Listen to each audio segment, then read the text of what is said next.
दोस्तों, nano technology सूक्ष्म level पर मॉलिक्यूल्स या एटम्स की ऐसी इंजीनियरिंग है जिसकी लिंक्स एक साथ कई क्षेत्रों से जुड़ती है।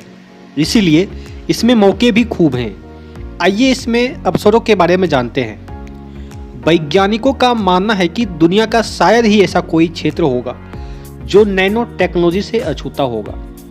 यही कारण है कि भारत में नैनो टेक्नोलॉजी के क्षेत्र में बेसिक रिसर्च को प्रोत्साहित किया जा रहा है।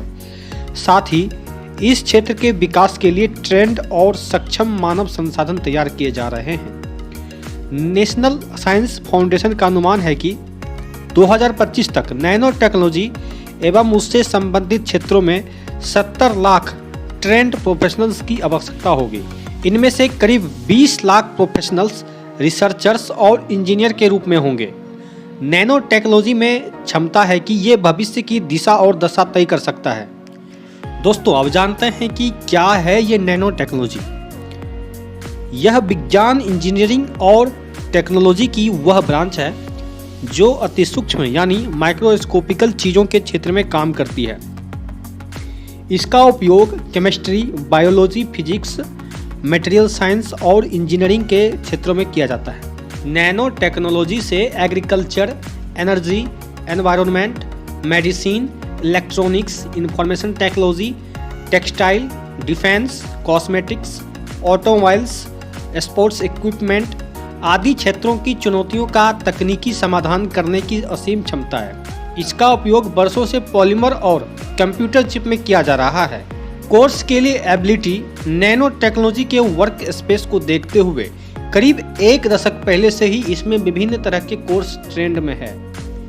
बैचलर कोर्स में एंट्री के लिए साइंस स्ट्रीम में 50% अंकों के साथ 12वीं पास कोर्स होना जरूरी है। एमटेक और एमएससी में प्रवेश के लिए 50 अंकों के साथ संबंधित विषय में बीटेक या बीएससी होना जरूरी है। पीजी या मास्टर डिग्री के बाद पीएचडी में आसानी से रजिस्ट्रेशन हो जाता है। बीटेक एमटेक में प्रवेश परीक्षा के आधार पर दाखिला मिलता है, जबकि बीएससी, एमएससी आदि में ज़्यादातर दाखिला इंटरव्यू या मेरिट के आधार पर होता है। अब जानते हैं इसमें कौन कौन से कोर्स हैं। B Tech in nanotechnology, B Sc in nanotechnology, M Tech in nanotechnology, M Tech in nanomaterials, M Sc in nanotechnology nanoscience, PhD in nanotechnology nanoscience nanotechnology का syllabus मूलतः research और development पर आधारित होता है, जिसमें छात्रों को आधारभूत सिद्धांतों से अवगत कराया जाता है। इसमें मुख्य रूप क्वांटम थ्योरी, लियोग्राफी, कार्बनिक और अकार्बनिक नैनो मटेरियल्स, ऑप्टिकल माइक्रोस्कोपी आदि शामिल हैं। अब जानते हैं कि इसमें रोजगार की क्या संभावनाएं हैं। भारत में नैनो टेक्नोलॉजी अब एक उद्योग का रूप अख्तियार कर चुका है।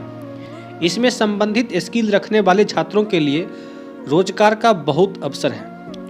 ऑटोमोबाइल्स, केमिकल्स, इलेक्ट्रॉनिक्स, फार्मा, कृषि, टेक्सटाइल्स और एनर्जी आदि क्षेत्रों में काम करने वाले कंपनियां प्रोफेशनल्स को बड़े पैमानों पर रोजगार दे रही है। हेल्थ सेक्टर में नैनो टेक्नोलॉजी की मदद से दवाओं के साइड इफेक्ट्स कम करने, कॉम्प्लेक्स ऑपरेशनों के लिए उपकरण बनाने वाले नैनो रोबोट्स तैयार करने का काम पहले से ही किया जा रहा है। वहीं ऑटोमोबाइल्स क्षेत्र में माइलेज और पॉल्यूशन की समस्या का हल तलाशने के लिए नैनो फिल्टर्स पर काम हो रहा है।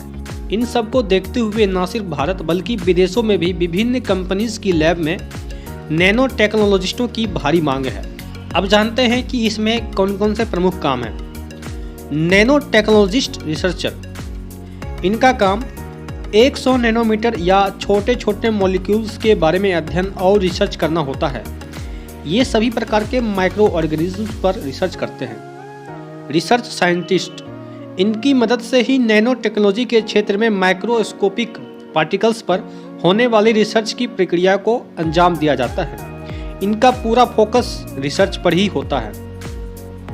प्रोडक्ट्स मार्केटिंग मैनेजर, ये प्रोडक्ट या सर्विस की मार्केटिंग में अपना महत्वपूर्ण योगदान देते हैं। साथ ही मैन्युफैक्चरिंग और फाइनेंस के क्षेत्र में एक महत्वपूर्ण लिंक के रूप में काम करते हैं। रिसर्च एंड डेवलपमेंट साइंटिस्ट, रोज नई नई बीमारियों के सामने आने के बाद नैनो टेक्नोलॉजी के प्रोफेशनल्स को रिसर्च करनी पड़ती है। हेल्थ सेक्टर में रिसर्च और डेवलपमेंट दोनों प्रक्रियाएं चलती हैं। टेक्निकल प्रोग्राम मैनेजर ये नैनो इंडस्ट्री में प्रयोग होने वाले प्रोडक्ट डेवलपमेंट के प्रमुख सिद्धांतों को लागू करवाते हैं। इनकी मुख्य जिम्मेदारी कामों को प्रमुख एक्सपर्ट लोगों के बीच में बांटना भी होता है। ऑप्टिकल इंजीनियर ये अनुसंधान, उपकरण और डिजाइन आदि का उपयोग कर विभिन्न उद्योगों में अपने कौशल को लागू करते हैं। इसमें काफ़ी अत्याधुनिक तकनीक इस्तेमाल की जाती है।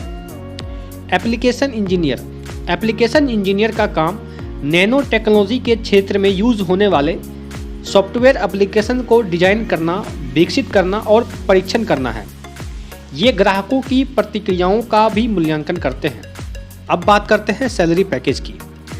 ग्रेजुएशन के बाद इस क्षेत्र में कदम रखने वाले प्रोफेशनल्स को शुरुआती दौर में 25,000 रुपये प्रति महीने मिलते हैं। एमटेक करने के बाद 30 से 35,000 रुपये प्रति माह शुरुआत हो जाती है। अनुभव के बाद इनकम 50 से 55,000 रुपये प्रति माह हो जाती है।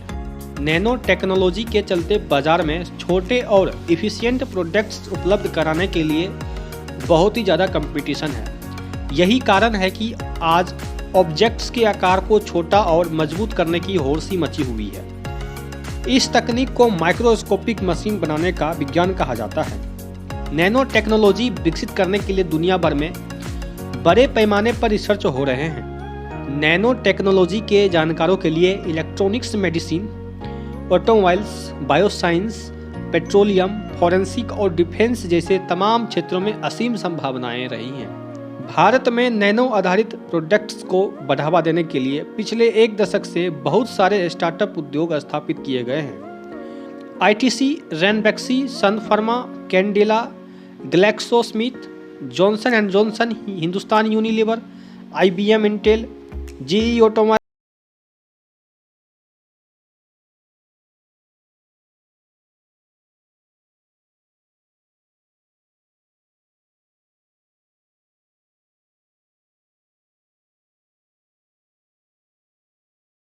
पर्याप्त